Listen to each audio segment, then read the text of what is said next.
Commercial cylinder gas ಬಳಿಕ ಈಗ petrol diesel ಬೆಲೆಯನ್ನ ಏರಿಕೆ ಮಾಡುವುದಕ್ಕೆ ಕೇಂದ್ರ ಸರ್ಕಾರ ಮುಂದಾಗಿದೆ. ಈ ಮೂಲಕ ದೇಶವಾಸಿಗಳಿಗೆ ಮತ್ತೊಮ್ಮೆ ಬೆಲೆ ಏರಿಕೆಯ ಬರೆಯನ್ನ ಕೇಂದ್ರ ಸರ್ಕಾರ ಎಳೆದಿದೆ. ಹೌದು, ವಾಹನ ಸವಾರರಿಗೆ ಪೆಟ್ರೋಲ್ ಡೀಸೆಲ್ ದರ ಏರಿಕೆಯ ಶಾಕ್. ಪೆಟ್ರೋಲ್ ಮತ್ತು ಡೀಸೆಲ್ ಬೆಲೆಯಲ್ಲಿ ತಲಾ 3 ರೂಪಾಯಿ ಏರಿಕೆಯನ್ನ ಮಾಡಿದ ಕೇಂದ್ರ ಸರ್ಕಾರ. ಪೆಟ್ರೋಲ್ ಲೀಟರ್ಗೆ 94 ರೂಪಾಯಿ 77 ಪೈಸಾ ಇತ್ತು. ಈಗ 1 ಲೀಟರ್ ಪೆಟ್ರೋಲ್ಗೆ 97 ರೂಪಾಯಿ 77 ಪೈಸೆಗೆ ಏರಿಕೆಯಾಗಿದೆ. ಇನ್ನು ಡೀಸೆಲ್ 1 ಲೀಟರ್ಗೆ 87 ರೂಪಾಯಿ 67 ಪೈಸೆ ಕೊಡಬೇಕಿತ್ತು. ಈಗ ಅದು 90 ರೂಪಾಯಿ 67 ಪೈಸೆಗೆ ಏರಿಕೆಯಾಗಿದೆ. ಇಂಧನ ಮಿತ ಬಳಕೆ ಮಾಡಿ ಅಂತ ಹೇಳಿ ಪ್ರಧಾನಿ ನರೇಂದ್ರ ಮೋದಿ ಅವರು ಕರೆ ಕೊಟ್ಟಿದ್ರು. ನಿನ್ನೆ RBIನ ಗವರ್ನರ್ ಬೆಲೆ ಏರಿಕೆಯ ಅನಿವಾರ್ಯತೆಯ ಬಗ್ಗೆ ಮಾತನಾಡಿದ್ರು.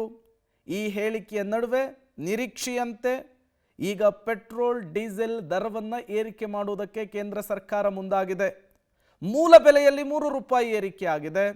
ಅಲ್ಲಿಗೆ ಬೇರೆ ಬೇರೆ ರಾಜ್ಯದಲ್ಲಿ ಬೇರೆ ಬೇರೆ ರೀತಿಯ ಪ್ರೈಸ್, ಅಂದರೆ 3 ರೂಪಾಯಿ ಏರಿಕೆ ಆಗುತ್ತೆ. ಬಟ್ ಟ್ರಾನ್ಸ್ಪೋರ್ಟ್ ಚಾರ್ಜು ಅದು ಇದು ಎಲ್ಲ ಸೇರಿಸಿ ಮತ್ತಷ್ಟು ಜಾಸ್ತಿ ಆಗುವಂತಹ ಸಾಧ್ಯತೆ ಇದೆ. ಇದು ಕೇವಲ ಮೊದಲ ಹಂತದಲ್ಲಿ ಮಾತ್ರ. ಪೆಟ್ರೋಲ್ ಡೀಸೆಲ್ ದರ ಏರಿಕೆ ಕರ್ನಾಟಕದಲ್ಲಿ ಪೆಟ್ರೋಲ್ ಹಳೆ ದರ 102 ರೂಪಾಯಿ 92 ಪೈಸೆಗೆಲ್ಲ 1 ಲೀಟರ್ ಪೆಟ್ರೋಲ್ ಸಿಗ್ತಾ ಇತ್ತು. ಆದರೆ ಈಗ ಅದೇ 1 ಲೀಟರ್ ಪೆಟ್ರೋಲ್ಗೆ ನೀವು ಬಂಕಿಗೆ ಹೋಗಿ 106 ರೂಪಾಯಿ 17 ಪೈಸೆ ಕೊಡಬೇಕಾಗುತ್ತೆ. 3 ರೂಪಾಯಿ ಏರಿಕೆಯನ್ನು ಮಾಡಿದೆ ಕೇಂದ್ರ ಸರ್ಕಾರ ಮೊದಲ ಹಂತದಲ್ಲಿ. ಇನ್ನು ಡೀಸೆಲ್ ಹಳೆ ದರ 90 ರೂಪಾಯಿ 99 ಪೈಸೆ ಇತ್ತು. 1 ಲೀಟರ್ ಡೀಸೆಲ್ ಸಿಗ್ತಾ ಇತ್ತು. ಈಗ ಅದೇ 1 ಲೀಟರ್ ಡೀಸೆಲ್ಗೆ 94 ರೂಪಾಯಿ 10 ಪೈಸೆಯನ್ನು ಕೊಡಬೇಕಾಗುತ್ತೆ. ಇಲ್ಲೂ ಕೂಡ 3 ರೂಪಾಯಿ ಏರಿಕೆ ಆಗಿರೋದನ್ನು ನೀವು ಗಮನಿಸ್ತಾ ಇದ್ದೀರಿ. ಅಲ್ಲಿಗೆ ಮೊದಲ ಹಂತದಲ್ಲಿ ಪೆಟ್ರೋಲ್ ಡೀಸೆಲ್ನ ಬೆಲೆಯಲ್ಲಿ 3 ರೂಪಾಯಿಯನ್ನು ಕೇಂದ್ರ ಸರ್ಕಾರ ಏರಿಕೆಯನ್ನು ಮಾಡಿದೆ. ಮುಂದಿನ ದಿನಗಳಲ್ಲಿ ಮತ್ತಷ್ಟು ಹಂತಗಳಲ್ಲಿ ಪೆಟ್ರೋಲ್ ಡೀಸೆಲ್ ಬೆಲೆ ಏರಿಕೆಯಾಗುವ ಸಾಧ್ಯತೆ ಇದೆ. ಕಷ್ಟ, ತುಂಬ ಕಷ್ಟ. ಜೀವನ ವ್ಯಾಪಿ ಮಾಡಿ ತುಂಬ ಕಷ್ಟ ಇವತ್ತು. ನಮ್ಮ ಹೆಸರು ಶಕೀಲ್. ಹೌದು ಸರ್, ಗೊತ್ತು ಸರ್. ಅದು ಲಾಸ್ ಆಗುತ್ತೆ ಸರ್ ನಮಗೆ. ಮಧ್ಯಮ ಇದ್ದಾರಲ್ಲ ಜನ, ಅವರಿಗೆ ಸ್ವಲ್ಪ ತ್ರಾಸ ಆಗುತ್ತೆ. ಐಫೈ ಇದ್ರಿಗೆ ಏನಾಗಲ್ಲ. ನಾವು ರೈಡ್ರಿಗೆ ಕೆಲಸ ಮಾಡೋದು. ಈಗ ನಾವು ದಿನಕ್ಕೆ 150 ಕಿಲೋಮೀಟ್ರ್ ಹೊಡಿತೀವಿ. ಅದಕ್ಕೆ ನಮ್ಗೆ ಸಿಗೋದೇ ಒಂದು 500 ರೂಪಾಯಿ ಸಿಗುತ್ತೆ. 1000 ರೂಪಾಯಿ ಕೊಡ್ತಾರೆ, ಏನು ಲಾಭ ಇಲ್ಲ ನಮಗೆ. ಇದರಲ್ಲಿ ಪೆಟ್ರೋಲಿಗೆ 200-205 ರೂಪಾಯಿ ಹೋಗ್ಬಿಡುತ್ತೆ ದಿನಕ್ಕೆ. ಆದರೆ ನಮ್ಗೆ ಉಳಿಯೋದೇ 500-700 ರೂಪಾಯಿ ಉಳಿಯುತ್ತೆ. ಅಷ್ಟು ಬಿಟ್ಟರೆ ಏನಿರಲ್ಲ. ಅಂದ್ರೆ ಕಷ್ಟ ಆಗುತ್ತೆ ಸರ್. ಆದಷ್ಟು ಕಡಿಮೆ ಮಾಡೋದು ಒಳ್ಳೆಯದಂತ ನಮ್ಮ ಅಭಿಪ್ರಾಯ ಸರ್. ರಮೇಶ್. ಇದು ಪೆಟ್ರೋಲ್ ಡೀಸೆಲ್ ಬೆಲೆ ಏರಿಕೆಯ ನಂತರ ರಾಜ್ಯದ ಜನರು ಅಭಿಪ್ರಾಯವನ್ನು ವ್ಯಕ್ತಪಡಿಸ್ತಾ ಇರುವಂಥದ್ದು. ಮೊದಲೇ ಹಾಲಿನಿಂದ ಆಲ್ಕೋಹಾಲ್ವರೆಗೂ ಎಲ್ಲವೂ ಕೂಡ ಬೆಲೆ ಏರಿಕೆ ಆಗಿದೆ. ಈಗ ಪೆಟ್ರೋಲ್ ಡೀಸೆಲ್ ಕೂಡ ಬೆಲೆ ಏರಿಕೆ ಆಗ್ತಾ ಇರೋದ್ರಿಂದ ಜೀವನವನ್ನು ಹೆಂಗೆ ನಡೆಸಬೇಕು ಅಂತ ಕೇಳ್ತಾ ಇದ್ದಾರೆ. ಆದಾಯ ಇದ್ದಷ್ಟೇ ಇದೆ, ಖರ್ಚು ಜಾಸ್ತಿ ಆಗ್ತಾ ಇದೆ, ಏನು ಮಾಡಬೇಕು ಅಂತ ಪ್ರಶ್ನೆ ಮಾಡ್ತಿದ್ದಾರೆ. ಡೀಟೇಲ್ಸನ್ನು ಕೊಡೋದಕ್ಕೆ ಮಾದೇಶ್ ನೇರ ಸಂಪರ್ಕದಲ್ಲಿ ಜಾಯಿನ್ ಆಗಿದ್ದಾರೆ. ಮಾದೇಶ, ನಿರೀಕ್ಷೆಯಂತೆ ಈಗ ಪೆಟ್ರೋಲ್ ಡೀಸೆಲ್ ಬೆಲೆಯನ್ನು ಕೇಂದ್ರ ಸರ್ಕಾರ ಜಾಸ್ತಿ ಮಾಡಿದೆ. ಮೊದಲ ಹಂತದಲ್ಲಿ 3 ರೂಪಾಯಿ ಏರಿಕೆ ಆಗಿದೆ. ಜನರು ಯಾವ ರೀತಿಯ ಒಪಿನಿಯನನ್ನು ಕೊಡ್ತಾ ಇದ್ದಾರೆ ಅಂಥೇಳಿ, ಜೊತೆಗೆ ತತ್ಕ್ಷಣಕ್ಕೆ ಈಗ ಈ ಪ್ರೈಸ್ ಇನ್ಕ್ಲೂಡ್ ಆಗ್ತಾ ಇದೆಯಾ ಪೆಟ್ರೋಲ್ ಬಂಕ್ಗಳಲ್ಲಿ? ಖಂಡಿತವಾಗ್ಲೂ ಪ್ರೇಮ, ಬೆಳಗ್ಗೆ 6 ಗಂಟೆಯಿಂದಲೇ ಈ ಏನು ಹೊಸ ದರ ಏನಿದೆ ಅದು ಆ್ಯಡ್ ಆಗ್ತಾ ಇದೆ ಅನ್ನುವಂಥದ್ದು. ಜನ ಖಂಡಿತವಾಗ್ಲೂ ಬೇಸರವನ್ನು ವ್ಯಕ್ತಪಡಿಸ್ತಾ ಇದ್ದಾರೆ. ನಾವು ನಿರೀಕ್ಷೆ ಮಾಡಿರಲಿಲ್ಲ ಅಂದರೆ ಇಷ್ಟು ಜಾಸ್ತಿ ಆಗುತ್ತೆ ಅಂತ, ತುಂಬ ಕಷ್ಟ ಆಗುತ್ತೆ ನಮಗೆ ಅನ್ನುವಂಥ ಮಾತುಗಳನ್ನು ಹೇಳ್ತಾ ಇರುವಂಥದ್ದು. ಈ ಪೆಟ್ರೋಲ್ ಬಂಕ್ಗಳಲ್ಲಿ ಗಮನಿಸ್ಬೋದು. ಈಗ ರೇಟ್ ಕೂಡ ಅಂದರೆ ಯಾವಾಗ ದರ ಏರಿಕೆ ಆಗುತ್ತೋ, ದರ ಏರಿಕೆ ಆದಮೇಲೆ ಅದು ಆಟೋಮೆಟಿಕ್ ಆಗಿ ದರ ಬಂದ್ಬಿಡುತ್ತೆ. ದರ ಎಷ್ಟು ಹೆಚ್ಚಾಗಿದೆ ಅನ್ನುವಂಥದ್ದು ಕೂಡ ಇಲ್ಲಿ ಆ್ಯಡ್ ಆಗಿ ಬರುವಂಥದ್ದು.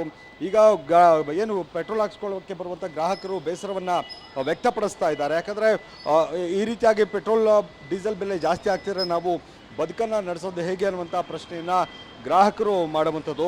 ಈಗ ಗಮನಿಸ್ಬೋದು, ಬೆಳಗ್ಗಿನಿಂದಲೇ ಈ ದರ ಏನಿದೆ, ಈ ದರ ಇಲ್ಲಿ ಆ್ಯಡ್ ಆಗಿರುವಂಥದ್ದು 106.21 ಅಂದರೆ 106 ರೂಪಾಯಿ 21 ಪೈಸೆ ಏರಿಕೆ ಆಗಿರುವಂಥ ದರ. ಇದು ಹೊಸ ದರ. ಇದು ಬೆಳಗ್ಗೆ 6 ಗಂಟೆಯಿಂದ ಹೊಸ ದರ ಇರೋದ್ರಿಂದ ಅಂದರೆ ಯಾರಿಗೂ ಕೂಡ ಗೊತ್ತಿಲ್ಲ. ಜನ ಏನು ಬರ್ತಾ ಇದ್ದಾರೆ ಪೆಟ್ರೋಲ್ ಹಾಕ್ಸ್ಕೊಳ್ಳೋಕ್ಕೆ, ಬಂದ ನಂತರ ಅಷ್ಟೇ ಅವ್ರಿಗೆ ಗೊತ್ತಾಗ್ತಾ ಇದೆ ಇಷ್ಟೊಂದು ಯಾಕೆ ಜಾಸ್ತಿ ಆಗಿದೆಯಾ ಅನ್ನುವಂಥ ಪ್ರಶ್ನೆಗಳನ್ನು ಇಲ್ಲಿ ಬಂಕ್ನವರಿಗೆ ಕೇಳುವಂಥದ್ದು.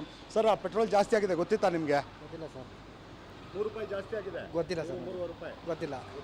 ಏನು ಹೇಳ್ತೀರಿ? ಪೆಟ್ರೋಲ್ ಜಾಸ್ತಿ ಆಗಿದೆ ಏನು ಮಾಡೋಕ್ಕಾಗುತ್ತೆ ಸರ್? ಹರಿಸ್ಕೊಳ್ಳೇಬೇಕು, ಓಡಾಡಲೇಬೇಕು ಸರ್, ಏನು ಮಾಡೋಕ್ಕಾಗಲ್ಲ ಸರ್. ಅಂದರೆ ನಿರೀಕ್ಷೆ ಇತ್ತಾ ಜಾಸ್ತಿ ಆಗುತ್ತೆ ಅಂತ ಗೊತ್ತಿತ್ತಾ ನಿಮಗೆ? ಆಗುತ್ತೆ ಅಂತ ಗೊತ್ತಿತ್ತು, ಸಡನ್ನಾಗಿ ಆಗುತ್ತೆ ಅಂತ ಗೊತ್ತಿಲ್ಲ ಅಷ್ಟೇ. ಬೆಳಿಗ್ಗೆ ಬಂದರೆ ಇವಾಗಲೇ ಗೊತ್ತಾಗುತ್ತೆ. ಇಲ್ಲಾಂದ್ರೆ ನೆನ್ನೆ ಹಾಕ್ಸ್ಕೊತಿದ್ದೆ, ಇರಲಿ ಪರವಾಗಿಲ್ಲ, ಏನು ಮಾಡೋಕ್ಕಾಗಲ್ಲ.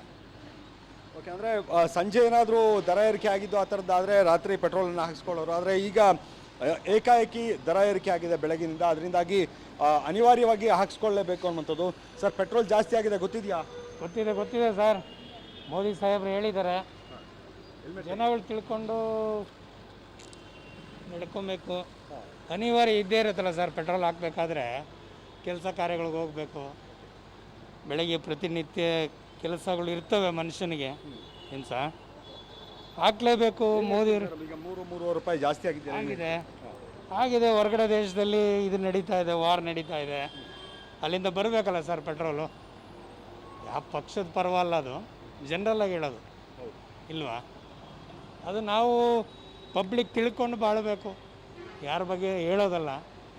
ಗೊತ್ತಾಯ್ತು, ಪ್ರಧಾನಿಗಳು ಜನಕ್ಕೆ ಎಚ್ಚರಿಕೆ ಕೊಟ್ಟಿದ್ದಾರೆ ಇಲ್ವಾ? ಇದು ಅನಿವಾರ್ಯ ಪರಿಸ್ಥಿತಿಯಲ್ಲಿ ದರ ಏರಿಕೆಯನ್ನು ಮಾಡಿದ್ದಾರೆ, ನಾವು ಕೂಡ ಅರ್ಥ ಮಾಡ್ಕೊಳ್ಬೇಕಾಗುತ್ತೆ ಅನ್ನೋಂಥದ್ದು. ಮತ್ತೊಬ್ಬರು ಇದ್ದಾರೆ, ಅವ್ರನ್ನೂ ಕೂಡ ಮಾತಾಡ್ತೀನಿ. ಸರ್, ಪೆಟ್ರೋಲ್ ಜಾಸ್ತಿ ಆಗಿದೆ ಗೊತ್ತಿದೆಯಾ ನಿಮ್ಗೆ ಇವತ್ತು? ಇಲ್ಲ ಸರ್, ಗೊತ್ತಿಲ್ಲ. ಜಸ್ಟ್ ಇವಾಗ ಬರ್ತಾ ಇದ್ದೇನೆ ನಾನು ಇನ್ನೂ. ಎಷ್ಟಾಗಿದೆ ಅಂತ? 3 ರೂಪಾಯಿ ಜಾಸ್ತಿ ಆಗಿದೆ. ಹಾಂ, 3 ರೂಪಾಯಿ ಜಾಸ್ತಿ ಆಗಿದೆ ಪೆಟ್ರೋಲ್. ಹೌದಾ? ಹೊರೆ ಆಗ್ತಾ ಗೊತ್ತಿರಲಿಲ್ಲ ನಿಮಗೆ? ಇಲ್ಲ, ಗೊತ್ತಿರಲಿಲ್ಲ ಸರ್, ಇವಾಗ ಬರ್ತಾ ಇದ್ದೀನಿ ಜಸ್ಟ್. ನಮ್ಗೆ ಪ್ರೈಸಸ್ ಎಲ್ಲ ನೋಡ್ತಿದ್ರಲ್ಲ, ಅಂದರೆ ಒಂದು ನಿರೀಕ್ಷೆ ಇತ್ತಾ ಜಾಸ್ತಿ ಆಗ್ಬೋದು ಯಾವಾಗ ಬೇಕಾದರೂ ಅಂತ? ಸರ್, ಎಕ್ಸ್ಪೆಕ್ಟ್ ಮಾಡಿರಲಿಲ್ಲ. ಬಟ್ ಇವಾಗ ಗೊತ್ತಾಗ್ತಾ ಇದೆ. ನೀವು ಹೇಳ್ತಾ ಇದ್ರೆ ಗೊತ್ತಾಗ್ತಾ ಇದೆ, ನಾನು ಇಲ್ಲ ಅಂದರೆ ಗೊತ್ತಾಗ್ತಿರ್ಲಿಲ್ಲ. ನ್ಯೂಸು ನೋಡಿದೆ, ದರ ಏರಿಕೆ ಆದರೆ ಕಷ್ಟ ಆಗುತ್ತಲ್ಲ ಸರ್. ಈಗಿರೋ ಸಿಚುವೇಷನಲ್ಲಿ, ಈಗಿರೋ ರೇಟ್ಗಳಲ್ಲಿ ಪೆಟ್ರೋಲ್ ರೇಟ್ ಜಾಸ್ತಿ ಆದರೆ ಎಲ್ಲವೂ ಜಾಸ್ತಿ ಆಗುತ್ತೆ. ಆವಾಗ ಸುಧಾರಣೆ ಮಾಡೋದು ಭಾರಿ ಕಷ್ಟ ಆಗುತ್ತೆ. ಆ ಥರ ಇದೆ.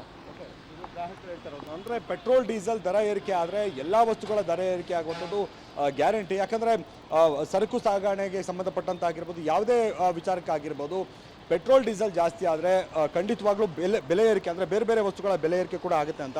ಸರ್, ಪೆಟ್ರೋಲ್ ಡೀಸೆಲ್ ಬೆಲೆ ಏರಿಕೆ ಆಗಿದೆ ಗೊತ್ತಿದೆಯಾ ಸರ್? ಹಾಂ, ಗೊತ್ತಿದೆ ಸರ್. ಮೋದಿ ಅವರು ಹೇಳಿದಾರಲ್ಲ, 1 ವರ್ಷ ಗಂಟೆ ಏನು ಪೆಟ್ರೋಲ್ ಡೀಸೆಲ್ ಏನು ಒಡವೆ ಇಸ್ಕೊಂಡ್ಬಾರ್ದು.